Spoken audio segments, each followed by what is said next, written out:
Greetings everyone. तो जैसा कि हमने प्रीवियस वीडियो में बात करी थी, केस 4 तक हमने पढ़ा था।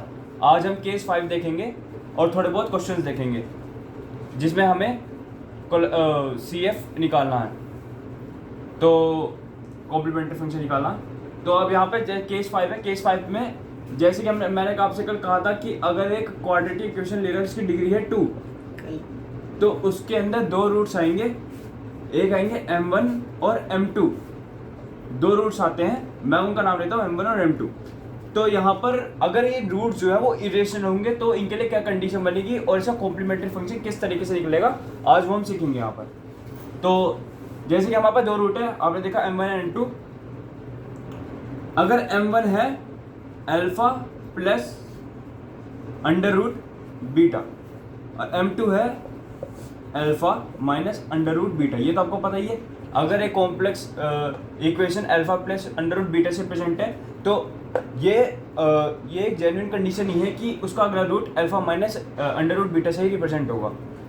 तो अब अगर हमें इसका कॉम्प्लीमेंट्री फंक्शन लिखना है तो हम इसका कॉम्प्लीमेंट्री फंक्शन लिखेंगे इक्वल्स e की power alpha x c1 cos hyperbolic function under root beta x plus c2 sine hyperbolic function under root beta x. इस तरीके से हम लिखेंगे। तो हमारा CF इटरेशन रूट्स के लिए इस तरीके से लिखा जाएगा और इस तरीके से सोल्व होगा।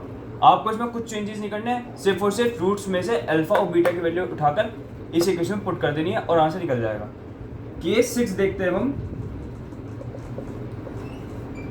केस 6 कुछ इस तरीके का कि अगर हमारे पास दोबारा से एक क्वाड्रेटिक इक्वेशन की डिग्री 2 है और उसके दोनों के दोनों रूट्स का नाम है m1 और m2, तो अगर ये रूट्स आपस में इक्वल होंगे, जैसे कि m1 equals to m2 equals to alpha plus minus under root beta and m3 equals to m4 equals to alpha plus minus under root beta, तो हम इस कंडीशन के लिए जो CF निकालेंगे वो कैसे निकलेगा। जो हमारा CF होगा वो निकलेगा e की पावर अल्फा एक्स, यहाँ पर आ जाएगा हमारा c1 plus x c2 cos hyperbolic function under root beta x plus c3 plus x c4 sine hyperbolic function under root beta into x.